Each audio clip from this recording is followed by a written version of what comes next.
Hola a todos y todas y bienvenidos a una nueva edición de Grado 5, una coproducción de Epicentro TV y La República. Gustavo Dariancén niega desbalance patrimonial de Dina Boluarte. Regresando a su papel de abogado defensor de la presidenta, el premier Dariancén negó que Dina Boluarte tenga un desbalance patrimonial, pese al balance dado por la Contraloría en que no habría una correspondencia entre los ingresos y egresos reportados por Boluarte en las declaraciones juradas presentadas a dicha institución. Escuchemos al premier. Me sorprende sobremanera que una carpeta de la Contraloría General de la República vinculada a esta materia se haga pública, cuando todos sabemos que tenemos como ciudadanos el derecho al secreto bancario. No se puede estar divulgando información contenida en esa carpeta y aquello lo rechazamos rotundamente. Por otro lado, tal desbalance no existe. Un análisis mucho más detallado permitiría comprobar que las cuentas que la Contraloría General refiere, por lo menos dos de ellas tienen montos ínfimos, que no llegan ni siquiera a los 2 soles. Lamentablemente, en algunos casos, uno cierra sus cuentas dejando un mínimo de saldo. Las propias normas prevén que esos mínimos saldos no tienen por qué declararse. Con relación a ese presunto desbalance, también hay que ser enfáticos en indicar que, por ejemplo, al cierre del estudio de la Contraloría General no se ha reportado los beneficios que al final de su labor como ministra del MIDIS la señora presidenta tuvo. Hay una liquidación, hay una compensación por vacaciones truncas, etcétera, que no se ha tenido en cuenta, y eso será materia de una respuesta que estamos dando. Bueno, quien debería salir a dar explicaciones sobre sus finanzas personales es la propia presidenta, ¿no? Y no el premier, quien más bien debería estar abocado a cuestiones de Estado y no hacer de abogado de la presidenta ante los medios.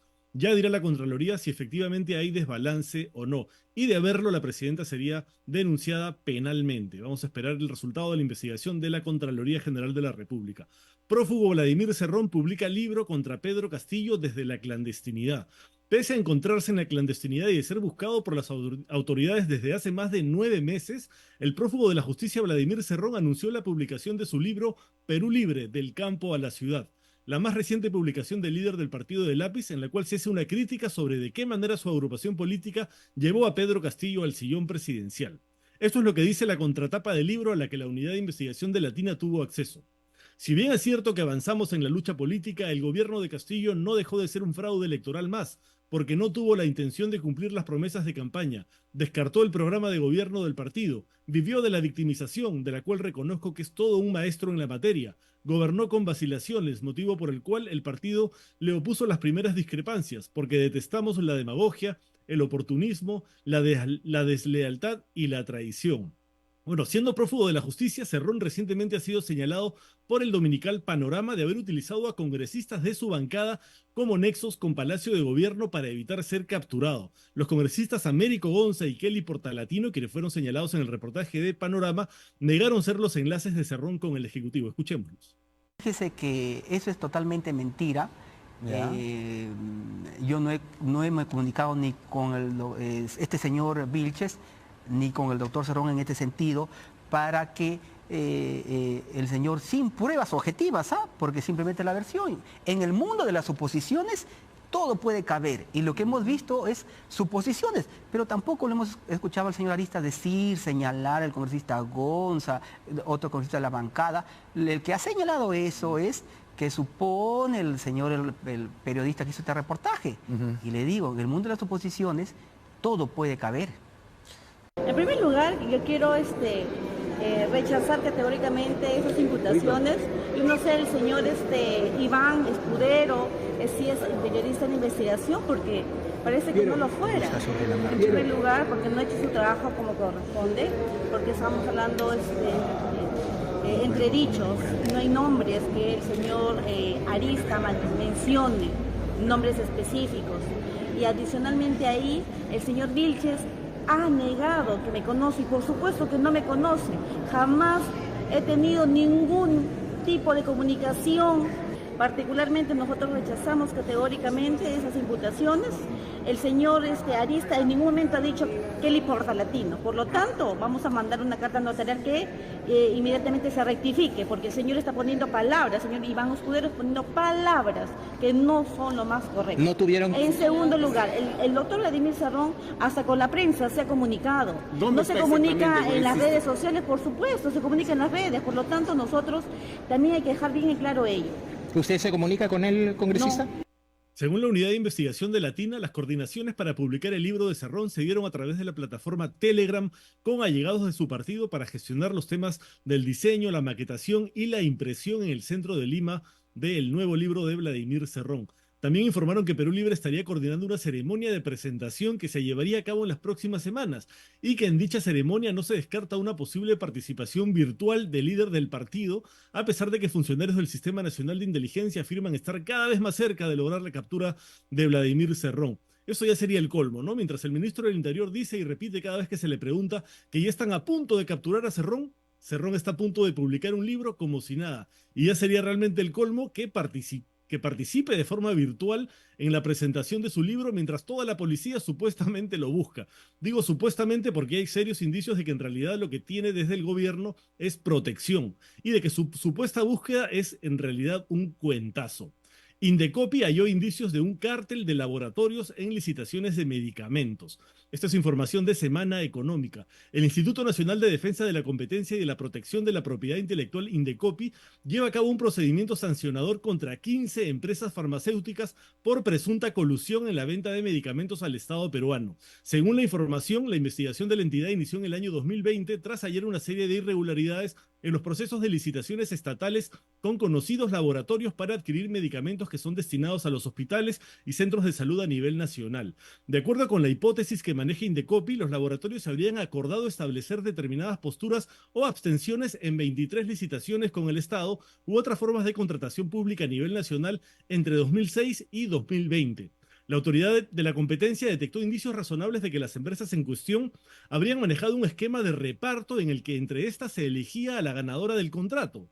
La elegida posteriormente hacía la oferta más cercana al valor referencial del concurso, mientras que el resto simulaba una estrategia de competencia o sencillamente no se presentaba. El presunto acuerdo también habría incluido la repartición de la oferta de los productos requeridos. El acuerdo supuestamente consistía en que del petitorio de la Autoridad de Salud, un laboratorio se limitaba a abastecer el producto ABC, el otro hacía lo propio con el producto DEF. De ese modo ya no competían entre ellos, sino que llegaban a acuerdos para abastecer al Estado y obviamente poniendo los precios que les daba la gana porque justamente cuando no hay competencia eso es lo que sucede. Se trata de medicinas para tratar enfermedades oncológicas e inmunosupresores como el metotrexato para el tratamiento de leucemias agudas, cáncer de cabeza y cuello, además de antianémicos como el sulfato ferroso, suplemento del hierro, entre otros productos farmacéuticos. Figuran también la amoxicilina y acitromicina para el tratamiento de infecciones. Semana Económica pudo conocer que el Indecopi tendría casi 2 años trabajando en esta investigación, con lo cual ya habría realizado visitas inspectivas, accedido a los correos electrónicos de los ejecutivos de los referidos laboratorios y realizado entrevistas e interrogatorios. A partir de la conclusión de las pesquisas, habría señalado preliminarmente presuntas responsabilidades individuales en el caso de 5 ejecutivos. Ahora la Comisión de Libre Competencia de Indecopi tiene un plazo aproximado de 18 meses para emitir una resolución final sobre el caso. De encontrar responsabilidades, el tope de la multa equivale al 12% de los ingresos brutos de cada empresa involucrada o del grupo económico al que pertenece. En el caso de las personas naturales, las multas podrían ascender hasta los 515.000 soles. Concertando precios de medicinas oncológicas con lo caras que son y con el poco acceso que tiene la mayoría de la población. Unos mercaderes de la salud es lo que son.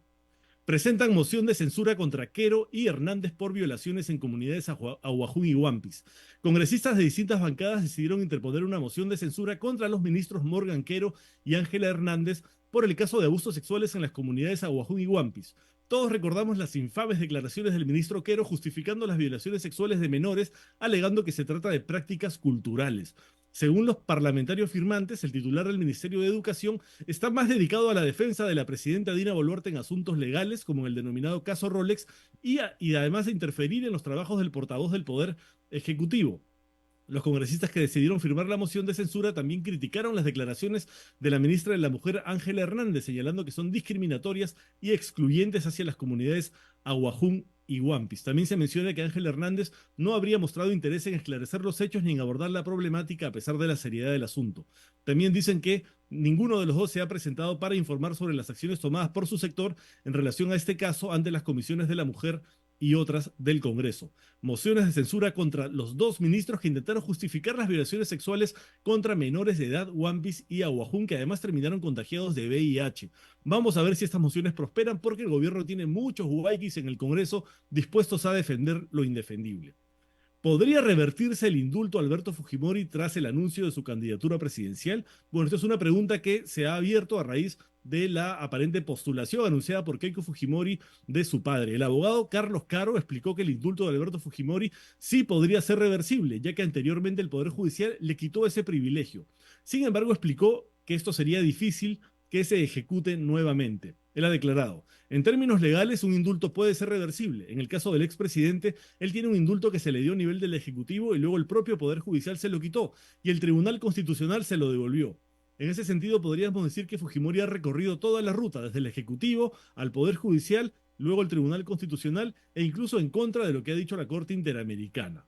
Entonces, si bien teóricamente un indulto como el de Fujimori podría ser reversible, es muy difícil que eso prospere considerando que el propio TC peruano ya lo validó en su momento, con lo que estaríamos con una suerte de convivencia con la contradicción que implica que el señor Fujimori ha recibido un indulto por enfermedad y ahora quiere ser presidente de la República, agregó el penalista Caro. Por su parte, el abogado Brian Zanelli señaló que el indulto no podría revertirse por el simple hecho de denunciar su candidatura a la presidencia del 2026 y que solo podría anularse si las causas por las cuales se le otorgó la libertad no son verídicas. Él ha declarado, tendría que ir directamente a la causa por las cuales se dio el indulto y probar que no son ciertas. Entonces el Tribunal Constitucional, a través de un proceso, debería de pronunciarse para anularlas. Aquí la causa del indulto fue la salud de Fujimori, ¿no es cierto? De quien se decía tenía una enfermedad terminal, pero ahora milagrosamente recuperado aparece como posible candidato presidencial de Fuerza Popular. Recordemos el caso Cruzillat. En el 2010, el presidente Alan García anuló el indulto humanitario que le otorgó a José Enrique Cruzillat al comprobar que había simulado una enfermedad grave para obtener la gracia presidencial. Todos recordamos que fue grabado incluso comiendo en restaurantes, luego de haber argumentado que no podía realizar estas actividades debido a su supuesto grave estado de salud. Así que ya existe este precedente para revertir el indulto a Alberto Fujimori, pero bien difícil que Boluarte tome una decisión así, ¿no? Sobre todo considerando que fue Fujimori el que anunció que Fuerza Popular y el fujimorismo son los que han decidido que Boluarte permanezca en el poder hasta el año 2026. Están amarrados. Y ahora tenemos justamente una entrevista con el abogado de Alberto Fujimori, Elio Riera. Nosotros consideramos que nadie puede limitar como tal el derecho de una persona a postularse. Consideramos en efecto que estas normas no son aplicables como tal al caso en concreto. Incluso esta sentencia del Tribunal Constitucional porque data de efectos de este momento para adelante. Claro, tenemos colegas, y yo lo respeto como tal, otras posiciones constitucionalistas que refieren que no, pero tendría que ser finalmente como tal un pronunciamiento del ente estatal quien va a decidir si tenemos o no tenemos la razón. Con respecto al tema político, la plancha, quién la encabezaría, con respecto a las personas que van a acompañar al señor presidente, no podría yo comentarle yo porque no tengo alcance de ese tema. Lo que sí sé es que, en realidad, por lo que yo conozco al señor presidente como tal, estimo que van a ser personas de solvencia moral y ética que van a poder continuar lo que él desea, ¿no? Contribuir con los peruanos como tal. La señora Keiko, he tomado conocimiento también de que no postularía en esta plancha. De acuerdo a la información vertida. Ella postularía como cabeza de lista al Senado. No me corresponde a mí, ¿no? Finalmente le corresponde a la señora Keiko señalar eso, pero si me preguntan como ciudadano, evidentemente, como no tener una opción tan sólida, como tener la posibilidad de que una mujer líder definitivamente pueda encabezar este tema. Tengo el orgullo de conocer a la señora Keiko Fujimori y puedo dar fe de que es una persona en realidad que ha logrado batallar con cada guerra que ha tenido, incluso con estos pedidos de prisión preventiva que injustamente le llevaron a la cárcel en 3 oportunidades, y jamás tuve la oportunidad de ver, valga la redundancia, a una persona debilitada, ¿no? Si me preguntan a mí como ciudadano, claro que sí, como no me gustaría tener una alternativa que sea representada por la señora Keiko Fujimori. Es que otro alcance justamente, otro análisis, perdón, es que ambos de alguna manera necesitan tener inmunidad parlamentaria frente a los escenarios judiciales que se avecinarían. ¿Qué opina usted? No, definitivamente van a haber procesos judiciales. No podemos descartarlo. Mira, Daniel, por ejemplo, 6 de diciembre no había salido, señores presidentes, de Barbadillo. 4 y 13. Ya tus colegas hacían comentarios con respecto al pedido de detención domiciliaria de Pativilca. Ni siquiera había salido. Luego de esto, cuando el señor presidente recobra la libertad, pedidos de detención domiciliaria. Luego de esto, recientemente, cuando anuncia su candidatura o su inscripción al partido político Fuerza Popular, llega lo de Chile. Como bien sabes, la ampliación de extradiciones, ¿no? Y finalmente, en la actualidad, estamos llevando de una manera, digamos, muy rápida el caso Pativilca. Es una suma de coincidencias infelices que, bueno, tenemos que afrontarlas como tal y, como dice el señor expresidente, será una oportunidad de ganar. Imaginemos, doctor, que las elecciones son mañana y gana la elección el señor Alberto Fujimori. De lejos, no se necesita segunda vuelta. Vamos a tener a un presidente que no para su reparación civil. Al margen de lo que usted señala, de que la ley no es retroactiva. Un presidente que le debe al Estado por los delitos que se leyeron en sentencia condenatoria 57 millones de soles. ¿Qué tal escenario, no? Bueno, será el voto popular, ¿no? Yo considero que... No, claro, ¿no? Por eso le digo, imaginemos que él ya gana las elecciones. El voto popular dice que él ya gana las elecciones. ¿Qué va a hacer con esa reparación civil? O sea, vamos a tener un presidente, en este escenario hipotético, que le debe al Estado 57 millones de soles por los delitos cometidos según sentencia. No descarto, sin perjuicio de que, como ya de público conocimiento de las acciones jurídicas que hemos realizado contra los procesos por los cuales el señor Fujimori ha sido sentenciado, donde estamos cuestionando también por extensión los pedidos de indemnización, tenemos que esperar finalmente la respuesta como tal, y esa ha sido mi recomendación, ¿no? Agotemos las nulidades y vías constitucionales para demostrar que usted es inocente.